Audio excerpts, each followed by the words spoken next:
Yan po sa atin pong susing talata sa Lucas 10:38-42 ay ganito po ang sinasabi. Nagpatuloy si Jesus at ang kanyang mga alagad sa paglalakbay at pumasok sa isang nayon.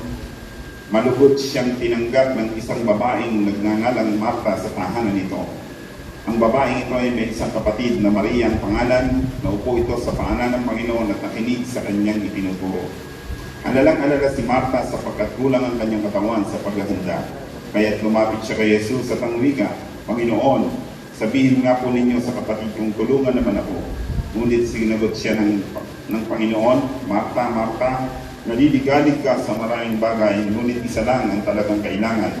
Pinili ni Maria ang lalong mabuti at ito'y hindi aalisin sa kanya. Patuloy po pinagpapala ng Diyos ang bagay ito ng banal na kasulatan na ngayon po ay atin pong pagbubulay-bulayan. Tayo po ay manalangin. Mapagpalang Diyos, maraming salamat sa umaga po ito sapagkat pinili mo pang bawat sa po sa amin at pumili kami ng mas mabuting bagay ang dumako sa lugar na ito at maupo sa iyong banal na harapan. Panginoon, sa umaga pong ito ay nais po namin na marinig ang iyong pong makapangyarihan salita na ituturo mo po sa amin. Dalangin po namin, Panginoon, ang pagsama ng iyong pong banal na Espiritu, buksan mo po ang aming espiritual na pandinig upang maunawaan namin ang lahat ng nais mo pong sabihin. Panginoon, kayo pong patuloy na mataas, akong mababa, kayo pong mahayag, at ako ang matago. Ito po ang aking panalangin sa pangalan ni Jesus. Amen. Amen. Okay. So, meron po akong isang tanong mga kapatid. Dumating na ba sa punto ng iyong buhay ang sitwasyong wala ka ng pamimilian? So, isipin po natin kung ilang taon na kayo ngayon. Dumating na ba sa punto ng ating pong buhay o ng iyong buhay ang salitang wala ka ng pamimilian? Alam po ninyo, yun yung isang pinakamahirap na sitwasyon sa buhay ng isang tao. Yung salitang wala na no choice na di ba? Alam po ninyo, kapag po ang isang tao ay no choice na o wala ng pamimilian, gumagawa na yan ng isang bagay na hindi kalooban ng Diyos. O pwede na siyang gumawa ng isang bagay na hindi nakalooban ng Diyos. Diba? Kasi no choice na Kung baga, dumating tayo halimbawa doon po sa sitwasyon ng pinansyal. Diba? Ano? Pinansyal. Gipit na gipit ka na. Kaya sabi nga nung iba, ang taong gipit sa Bombay kumakapit.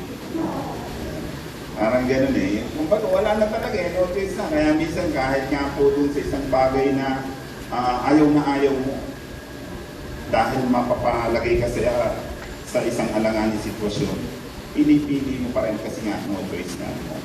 At alam po ba ninyo, sa buhay po ng isang Kristiyano, hindi po nais ang Panginoon na gano'n. Kasi ang Diyos laging meron pong nagbibigay po sa atin ng pagpipilian lagi. Yung matter of choice, laging ibinibigay niya mo pinagkakalog ng Panginoon. Nasa sa iyo na lang kung ayaw mong piliin ng bagay. Well, sa umaga po ito mga kapatid, ay nais ko pong pag-aralan po natin ang mga bagay na pagpili sa ating pong buhay. Ano po? Dahil napakahalaga ang pagpili. Napakahalaga po niya.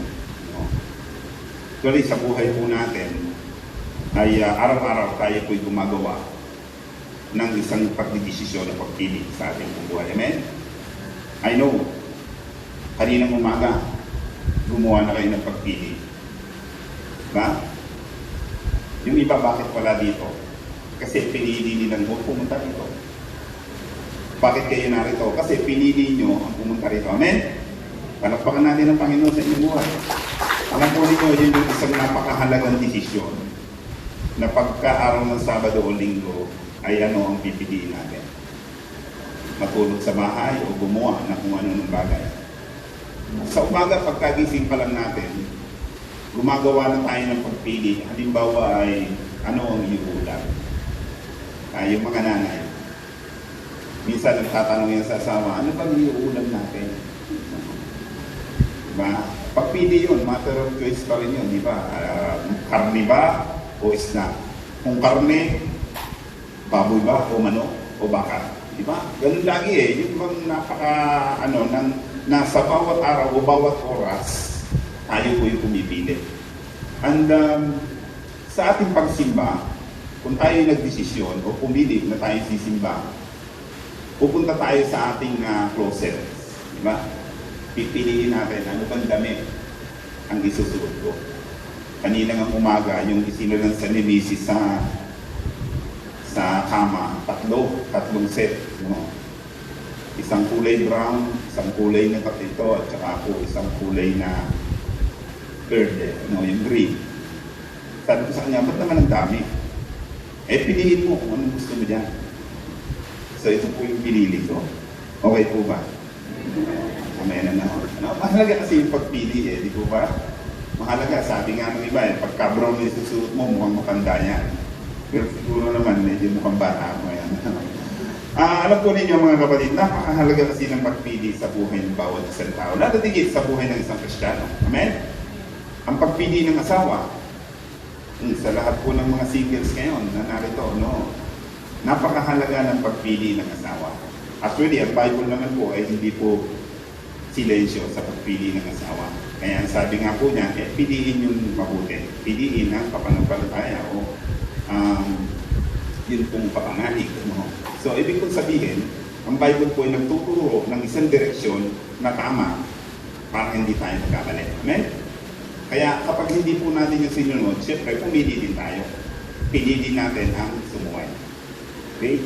So, napakahalaga po sa buhay may asawa na piliin ang mabuti sa mga singles na narito. No? Kasi yan po ay isang lifetime partner. No? Hindi mo pwedeng isole. Hindi mo pwedeng ibalik. Kaya dahil yan ay lifetime, mga kapatid, ay piliin ang tama. No? Piliin yung sinasabi at sangayon sa turo ng Biblia. Meron din mga problema, pero naandun pa rin yung kalooban ng Diyos kung meron pong mga problema. So, sa pagpili ng asawa, kailangan po natin ang gabayan ng Panginoon. Sa pagpili ng mga gamit, di po ba?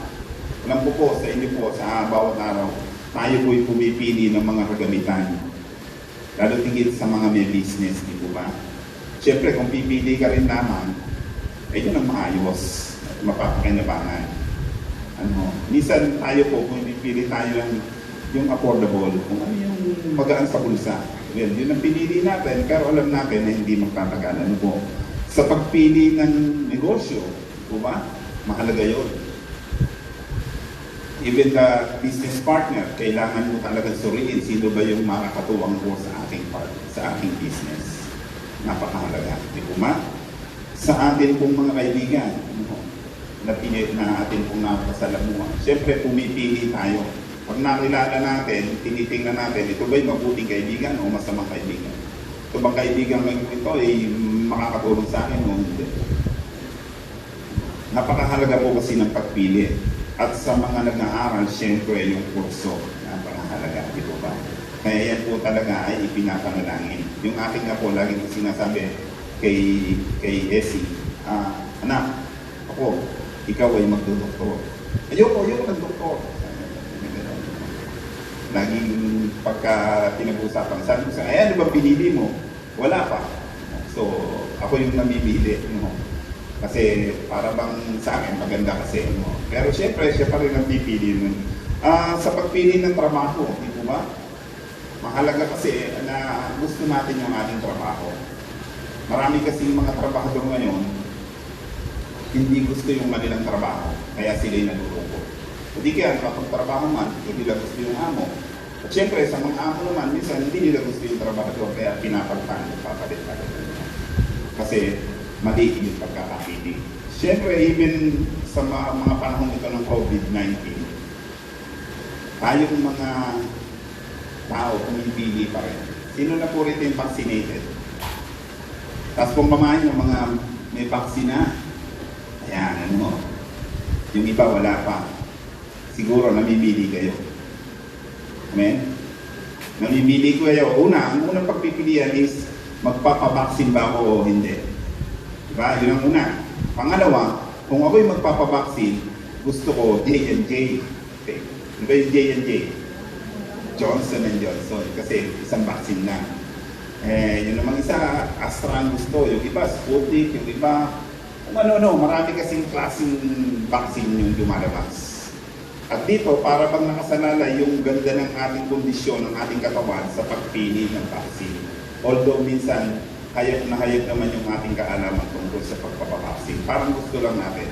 Kasi naroon kasi yung kalayaan ng pagpili. Ano po? At minsan, alam po ba ninyo, sa lahat po ng pagpili na ito, dumarating pa rin sa buhay ng isang tao yung tinatawag salitang pili ka ng pili. Ang iyong napili ay, ayun, alam nyo, pili ka ng pili. Napili mo ay bungi. Dumarating yun. Even sa pagpili ng asawa, pagpili ng lahat ng bagay na nandun sa ating buhay. Tayo pong mga Kristiyano, tayo pong mga tao ay pumipili, pero mali pa na ang ating napili. So, ano po ninyo, ang Diyos, ang author ng pagpili. Iniwala pa ito. Yung ganun Diyos, pumipili kasi siya. Una, pumipili siya ng mga tao na kanyang gagamitin para sa kanyang kapurihan. Amen? Pinili niya si Abraham. Diba? Pinili niya si Moses, pinili niya si Noah sa mga tanging gawain na kung saan sila lang yung gumawa. Wala nang iba. Napakaraming tao ang makikita po natin dito po sa Biblia na pinili ng Diyos upang magkaroon ng katagumpayan. At even dun po sa tinatawag nga po nating bansa o kalipunan ng mga tao, pumili pa rin siya ng isa, di po ba ang bansang Israel, ang kanyang bayan. Kaya makikita po natin na ang Diyos po ay siya yung author ng pagpili, siya yung kauna-unahan na pumipili ng mga tao upang ilagay para sa kapakanan ng hindi lamang ng sarili kung hindi sa kabuuan. Kaya makikita po natin dito mga kapatid, even yun pong mga sabi po rito, sa pagpili ng hari, di ba? Bagamat ang mga tao at that time, ang bayang Israel ay humingi ng hari, ang Diyos pa rin ang pumili doon. Sabi po doon sa King Saul, na kauna-unahang hari ng Israel, ay inutusan niya doon sa 1 Samuel 10:24. Sabi po dito, sinabi ni Samuel sa mga tao, ito ang pinili ni Yahweh. Kasi at that time, ang bayang Israel, humihingi sila ng hari. Naingit sila doon sa ibang bansa. Kaya ang sabi ng ating Diyos, pumunta ka doon, ito ang taong pipiliin mo. Buhusan ng langis. No? Yun nga po si King Saul. At kaya sabi po ron, pinili ng Diyos si King Saul para maging hari ng Israel. Gayon din, nung nagkaroon ng problema si King Saul, hinirang din niya at pinili si King David. Ano po? Doon po sa 1 Samuel 18:12, makikita po natin na ang Diyos pa rin ang humirang o pumili, tumawag dito po kay King Saul. At syempre, napakahalaga na sa buhay po natin o sa buhay po ni Pablo. No? Alam po ninyo si Paul, doon po sa New Testament, alam niya na siya tinawag at pinili ng Diyos. Kaya mababasa po natin din sa Galatians 1:15, ngunit dahil sa kagandahang loob ng Diyos, hinirang niya ako bago pa ipanganak at tinawag upang maging lingkod niya. So makikita po natin na ito po si Paul, sa kabila ng kanyang kasaysayan ay pangit nung una, pero napakaliwanag sa kanya na siya ay tinawag, pinili ng Diyos. Bago pa ipanganak, ang sabi niya, nasa sinapupunan pa lamang ng kanyang ina, ay pinili na siya. Hinirang na siya. Siyempre, sa buhay ng bawat isang mananampalataya, taas po ang kamay ng mananampalataya, tayo po lahat. Alam po ba ninyo na tayo po ay pinili ng Diyos? Amen. No. Kasi sabi po nito sa 1 Peter 2:9, pinili kayo ng Diyos upang maging Kanya at maghayag ng mga kahangahangang gawa niya.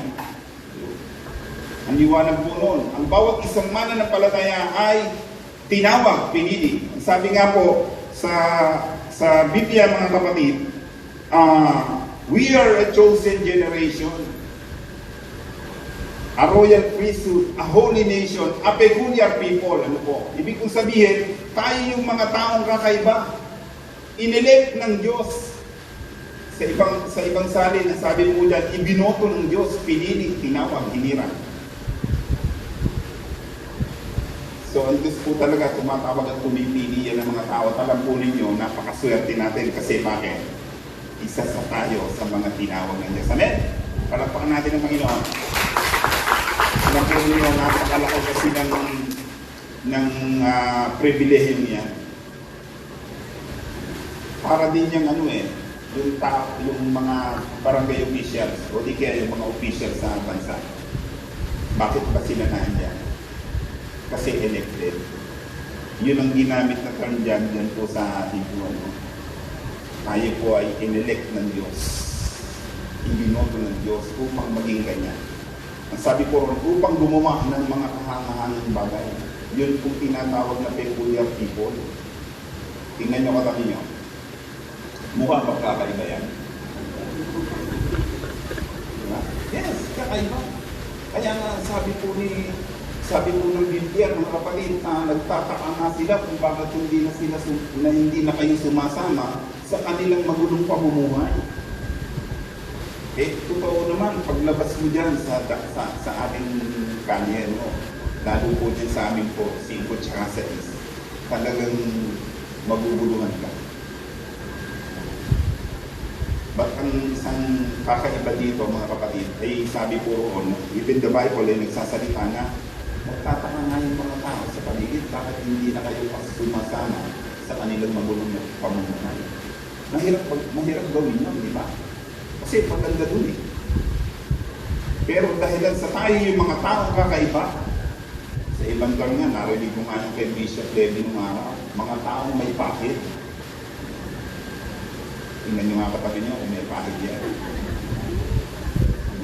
Sabihin mo naman din yung pahit po ng banal na espiritu.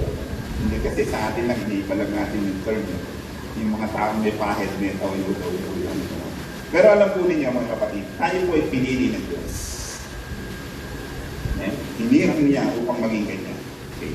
Sabi po rin sa 1 Corinthians 1:27, pinili niya ang mga itinuturing na hamak, walang halaga at walang kapuluhan sa sanlibutan ito upang walang halaga ang mga itinuturing na dakila sa sanlibutan. Pinili niya tayo, maaaring tayo kasama doon. O tayo talaga kasama doon.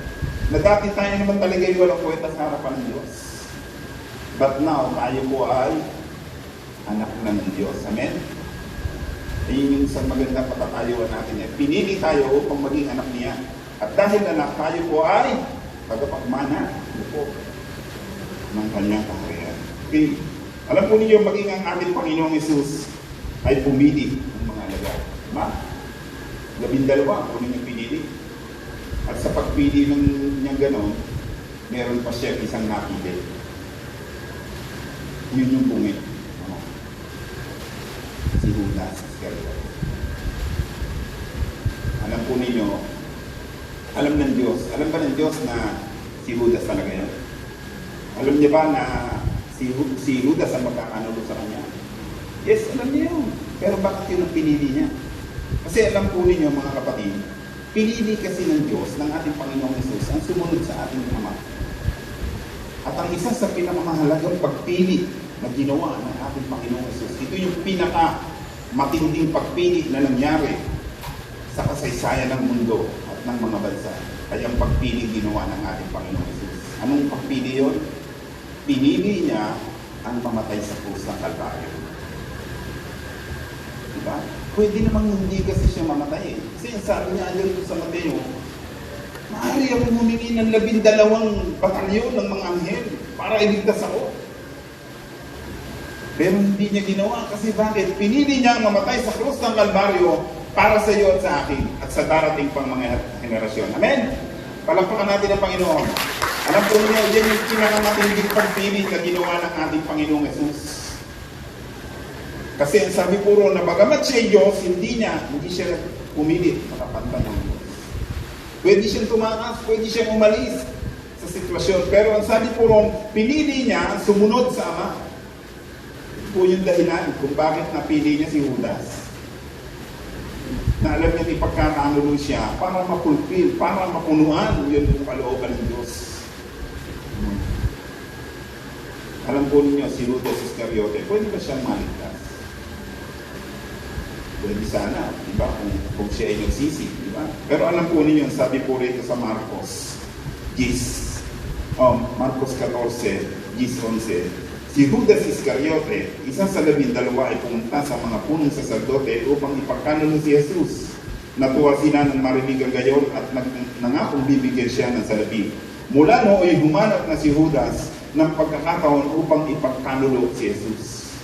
So makikita po natin dito sa senaryo nito po si Judas Iscariote na sabi po ron, mula noon humanap na siya ng pagkakataon.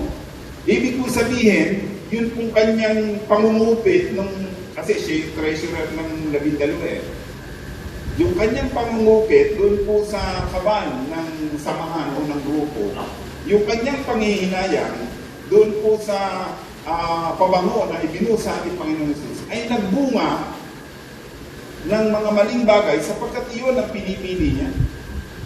Kaya alam po ninyo, dito po sa buhay ni Judas, talagang marami na tayong makikita puntos kung bakit ang isang Kristiyano ay nahuhulog talaga sa kasalanan. Kasi bakit? Nadidibet kasi araw-araw mo yung pinipili niya. Kaya hanggang sa pinakamabigat na sitwasyon ng buhay ng ating Panginoong Hesus, ipinagkamulo niya ng ating Panginoong Hesus kasi pinili niya ang magkasala. At nung siya'y magkasala na mga kapatid, sabi nga ng mga Bible scholars, pwedeng maligtas si Judas nung siya'y nagsisi. Kasi ang pagsisisi ay tanda na pagbabalik loob. Pero hindi yun ang pinili niya. Pinili niya ang magpakamatay. Kaya lang po niyo sa buhay po nating mga Kristiyano, napakahalaga ng tinatawag po nating pagpili. Maaaring iniisip niyo ngayon, ano bang gagawin kong pagpili sa buhay nito? Sabi po rito mga kapatid, ang kwento ng dalawang magkapatid na si Maria at Martha ay sumasalamin sa buhay ng maraming Kristiyano. Amen? Sumasalamin. Ito tayo. Dumating tayo dun sa atin kung binasa kanina. Alam po ninyo, ang dalawang taon ito, si Martha at si Maria. Una, tingnan po natin ang buhay ni Martha. Ang unang pagpili na ginawa ni Maria o ni Martha ay ang malugod na pagtanggap sa Panginoon. Amen? Maganda yun. Tinanggap niya ang Panginoon. Sabi po rin sa atin kung binasa, isang araw, ang ating Panginoong Jesus at ang kanyang mga alagad ay pumasok sa isang nayon.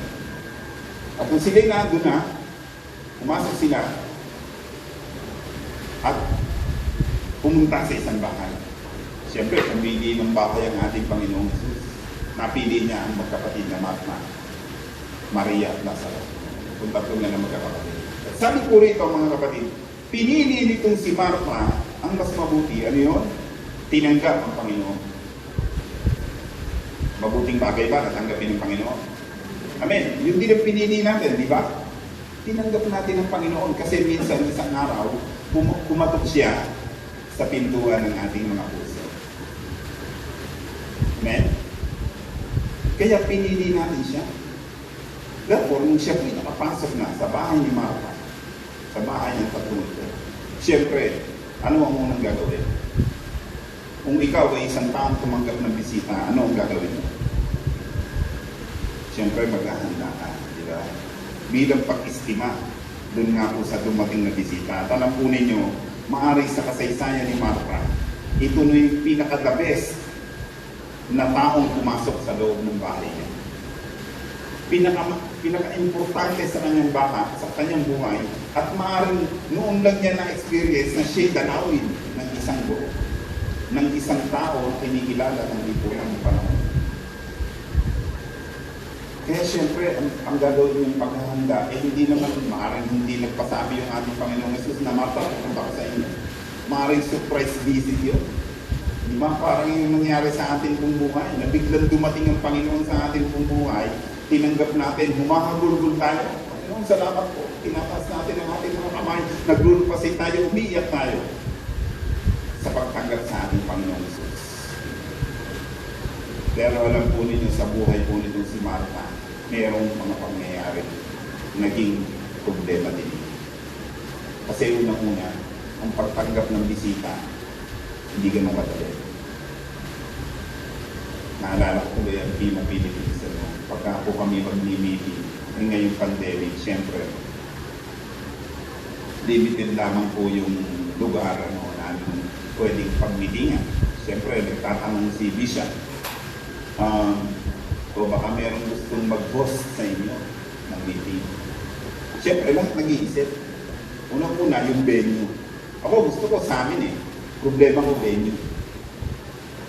Paano kung tatanggapin doon sa amin? Kami po ay 20 o 30, gano'n. Marami-rami, hindi kakasya sa bahay namin. Pag naman doon sa labas, nangangamoy yung baboy na kapatid. Hindi naman. So, yung iba mag-o-offer. Siyempre, dahil sa nag-offer, gagawa ng paraan yan. Maghahanda yan. Maaaring yung kanyang hanap buhay. Hindi mo na papasok kasi darating ang Lima Philippines. Importante ito. Mahalaga ito. Kaya kinakailangan order dito ng ganyan, paluto ng ganito. Ang daming preparasyon. Siyempre, para maging ayos yung bisita. So, ang ibig kong sabihin sa buhay po natin, nung tanggapin natin ang Panginoon, ganun din tayo. Gusto natin mag-bless sa Panginoon, ang bisitang dumating sa atin. Maghahanda tayo, nag-prepare tayo. But minsan, dumarating tayo din sa sitwasyon na katulad tayo nila. Tinanggap lang natin ang Panginoon. Pero ayaw natin mag-bless. Nakakita na ba kayo? Kung naranasan na ba ninyo na tumanggap kayo ng bisita tapos hindi nyo hinarap ang bisita dahil sa kabisihan? Maaaring nangyari yun. Pero anong magiging impact mo sa bisita nyo? Diba? Ang sasabihin nun, ang sarap ng pagkain, kaya lamang hindi ko man lamang nakaharap. Yun may bahay. Kasi sa sobrang busy. Alam po ninyo mga kapatid, si Martha, salamin ng maraming Kristiyano. Tinanggap natin ang ating Panginoong Jesus. Pero after that, hindi na tayo umalis. At nakakalungkot isipin na tayo ko'y busy-busy o minsan sabihin na natin ang lahat ng kamisihan natin. Ako nga, sabi ko nga, pag pumupunta ako ng saksak, ang daming gawain.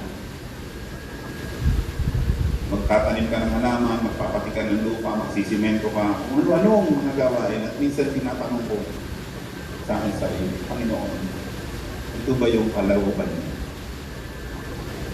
Ito ba yung isang pagpili na ikinatutuwa? Alam po ninyo, ano man ang kabisihan natin, sabihin na natin sa loob ng church yan, o sa atin man, ministeryong hinahawakan. Baka minsan katulad ng tayo ni Martha. Tinanggap lang natin siya bisita, pero hindi tayo makaharap ng Panginoon.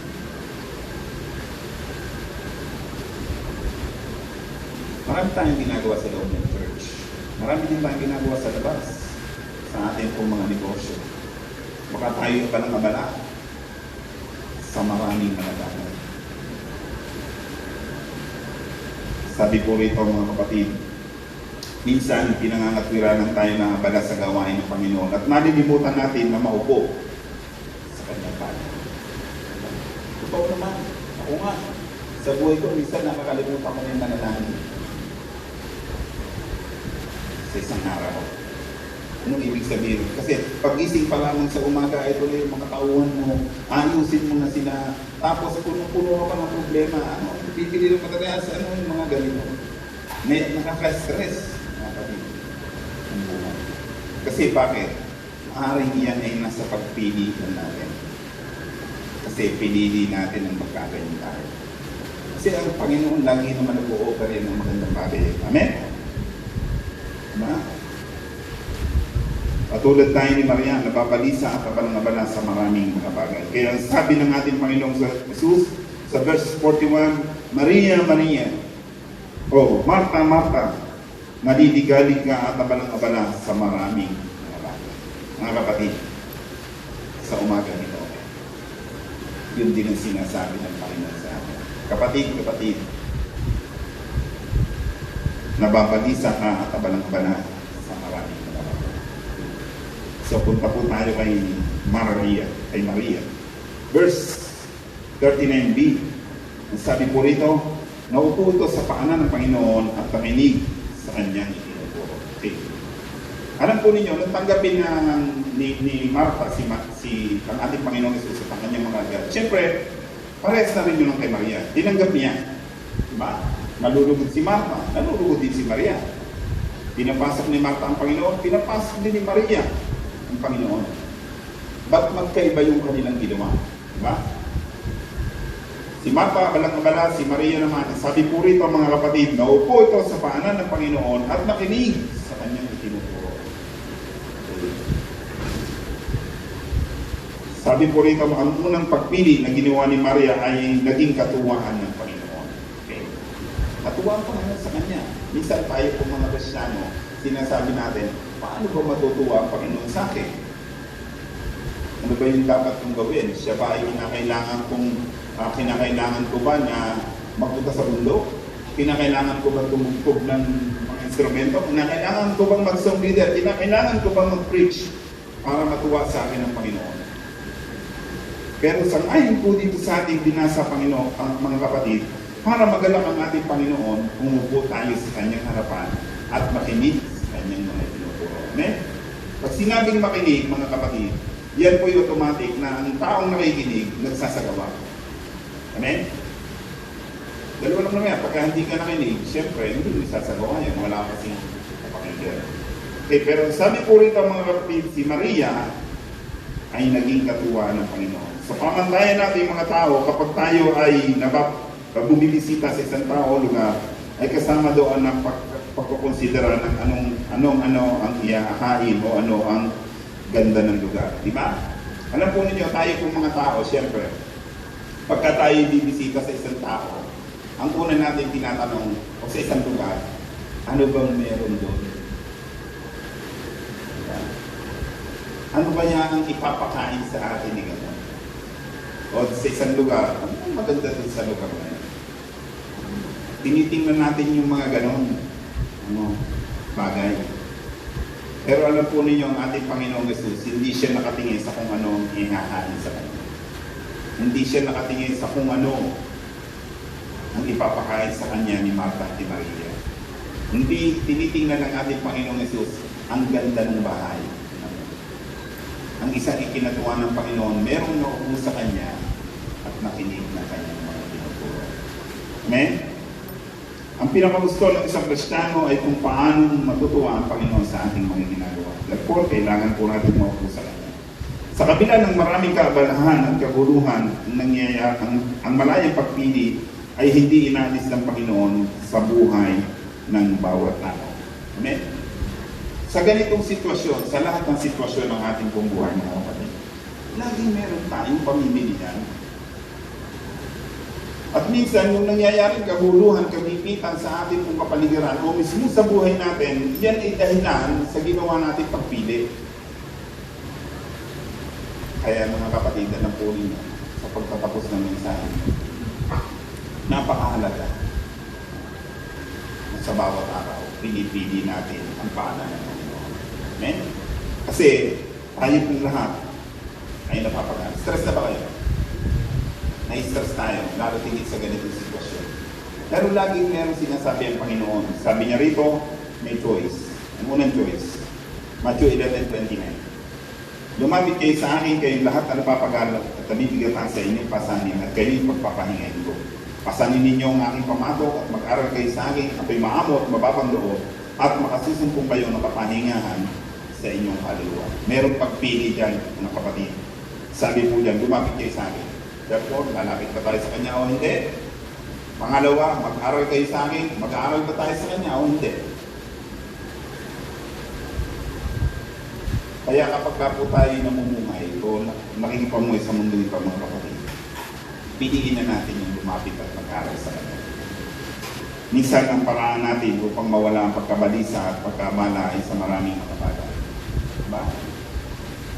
Kapag tayo stress na, minsan sinasabi natin, mag-shopping tayo. Shopping. Para sa may mga pera lang yan. Paano kung wala ka na ng pera? At saka ngayon, limitado lang ang mo. Balita natin, is coming August 4, meron naman po lockdown. Parang Metro Manila, hindi ko masyadong alam kung ano yung exacto. No?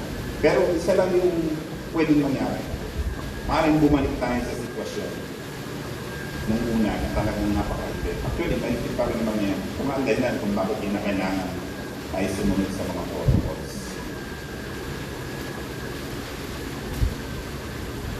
Pwede tayo mag-shopping, pero ang sabi nila, hindi, mas maganda out of town. Alam po rin kung sa team, minsan pinag-usapan namin yun. Pero dahil nga sa lockdown, wala, sarado muna ang lahat. Dumarating tayo din sa punto ng buhay na walang pagpipilian sa mga bagay na ito. Kasi dito, kung shopping ka ba o hindi, walang pagpipilian, o sa bahay ka. Mag-out of town tayo, walang pagpipilian kasi sarado. Sa bahay ka. No. Pwede rin ang meeting fellowship. Nagpaplano yung mga kananayan, mga kapatayan, lahat ng ministry. Dahil minsan nga, na-stress tayo. Pumipili tayo ng mga bagay na sa tingin natin ay maganda. Pero yun ba talaga yung pinapagawa ng Panginoon sa atin? Mga kapatid, isa lang naman talaga kailangan. Sabi po rito, piliin natin ang mas mabuti at ito'y hindi aalisin sa atin. Amen. Sabi po dun sa verse na sinabi ng ating Panginoong Jesus, verse 42, sabi po rito sa Hallelujah. Ngunit isa lang ang talagang kailangan. Pinili ni Maria ang lalong mabuti at ito'y hindi aalisin sa kanya. Palakpakan natin ang Panginoon. Sabi po na pinili natin ang mabuting bagay at ito po ay hindi aalisin sa ating pagkakailan. Pagpalaan tayo ng Panginoon. Magandang umaga po.